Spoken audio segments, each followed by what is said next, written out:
নমস্কার বন্ধুরা, সকলকে আমার চ্যানেলে স্বাগত। আজকে বহু প্রতীক্ষিত কেন্দ্রীয় বাজেট পেশ করেছেন মাননীয় অর্থমন্ত্রী নির্মলা সীতারামন, এবং এই বাজেটে যে ইনকাম ট্যাক্স রিবেটের ওপর একটি বিরাট অ্যামাউন্ট এখানে ডিডাকশনের কথা ঘোষণা করেছেন, এবং বলা হয়েছে 12,75,000 টাকা পর্যন্ত ইনকামের ওপর কোনো রকম কোনো ট্যাক্স প্রদান করতে হবে না। এবং এই ঘোষণার ওপরই বেশ কিছু প্রশ্ন এসেছে, অর্থাৎ অনেক মানুষই, বিশেষ করে অনেক সরকারি কর্মচারী এটা প্রশ্ন করেছেন যে এই ডিডাকশনটা কিভাবে কার্যকরী হবে, অর্থাৎ তারা একটা কনফিউশনে ভুগছেন, এবং এই কনফিউশনটি দূর করার জন্য কিভাবে এই ডিডাকশনটা কার্যকরী হবে এবং কত টাকা পর্যন্ত ইনকামের জন্য কত টাকা এখানে ইনকাম ট্যাক্স পে করতে হবে, বা কিভাবে আপনাকে ইনকাম ট্যাক্স পে করতে হবে না, সকল কিছু আজকের ভিডিওতে বিস্তারিতভাবে আলোচনা করব।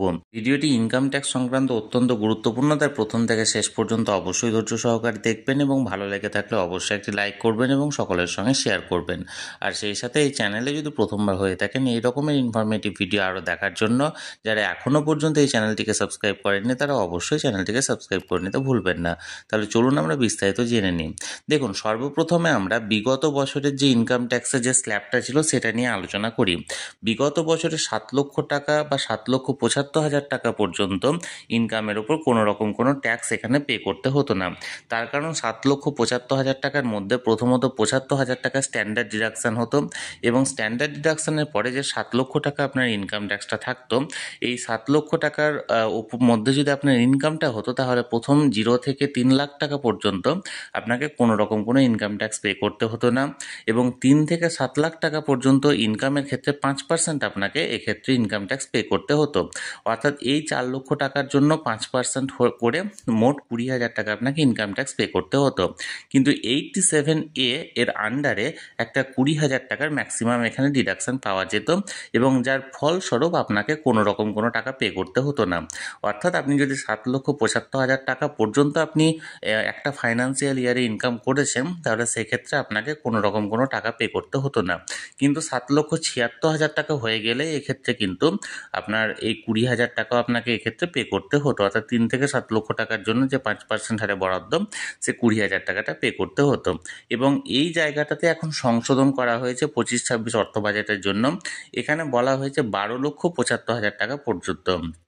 অর্থাৎ এক কথায় বলতে গেলে আপনার যদি ইয়ারলি, অর্থাৎ একটা ফাইন্যান্সিয়াল ইয়ারে 12,75,000 টাকা পর্যন্ত ইনকাম থাকে, তাহলে সেক্ষেত্রে প্রথমত আপনি 75,000 টাকা একটা স্ট্যান্ডার্ড ডিডাকশান পাচ্ছেন, এবং 75,000 টাকা স্ট্যান্ডার্ড ডিডাকশান পাওয়ার পর আপনার মোট ইনকাম থাকছে 12 লক্ষ টাকা, এবং এই 12 লক্ষ টাকাকে আপনার 3টি স্ল্যাবে পড়ছে। প্রথম 0 থেকে 4 লক্ষ পর্যন্ত আপনাকে কোনো রকম কোনো ট্যাক্স পে করতে হচ্ছে না। পরের 4 লক্ষ, অর্থাৎ 4 থেকে 8 লক্ষর জন্য আপনাকে 5% হারে আপনাকে ওই 4 লক্ষর জন্য ইনকাম ট্যাক্স পে করতে হবে। অর্থাৎ পরের 4 লক্ষর জন্য 5% করে হলে 20,000 টাকা পে করতে হবে, এবং এর পরে অর্থাৎ 8 লক্ষ থেকে 12 লক্ষ টাকা পর্যন্ত ইনকামের জন্য আপনাকে 10%, অর্থাৎ মোট 4 লক্ষর জন্য আপনাকে 40,000 টাকা পে করতে হবে। অর্থাৎ প্রথম 4 লক্ষর জন্য 0%, দ্বিতীয় 4 লক্ষর জন্য 20,000, এবং তৃতীয় 4 লক্ষর জন্য আপনাকে 40,000, অর্থাৎ মোট 60,000 টাকা আপনাকে ইনকাম ট্যাক্স পে করতে হবে। কিন্তু এবার যে বিষয়টি সেটা হলো, অর্থাৎ ইনকাম ট্যাক্সে মাননীয় অর্থমন্ত্রীর তরফ থেকে যে বিষয়টি এখানে ঘোষণা করা হয়েছে, সেটা হলো এর আগের বিগত বছরে 87A এর আন্ডারের সেকশানে 20,000 টাকা পর্যন্ত রিবেট পাওয়া যেত, যেটাকে এবছর বাড়িয়ে 60,000 টাকা পর্যন্ত করা হয়েছে। অর্থাৎ 87 এর আন্ডারের ডিডাকশানটা বর্তমানে 20,000 থেকে বেড়ে হলো 60,000 টাকা।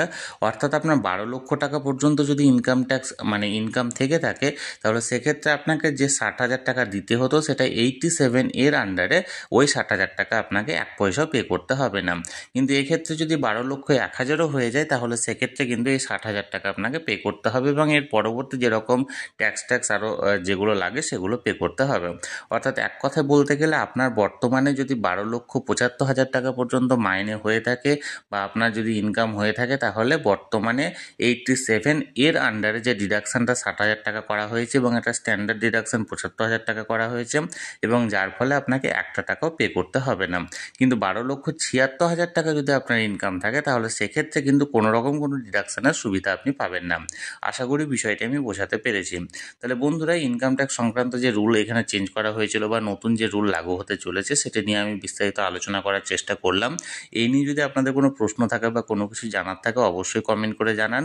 আর ভিডিওটি ভালো লেগে থাকলে অবশ্যই একটি লাইক করুন এবং সকলের সঙ্গে শেয়ার করুন। আর সেই সাথে এই চ্যানেলে যদি প্রথমবার হয়ে থাকেন এই রকমের ইনফরমেটিভ ভিডিও আরও দেখার জন্য যারা এখনও পর্যন্ত এই চ্যানেলটিকে সাবস্ক্রাইব করেননি তারা অবশ্যই চ্যানেলটিকে সাবস্ক্রাইব করে রাখতে ভুলবেন না। ধন্যবাদ, দেখা হচ্ছে পরের ভিডিওতে।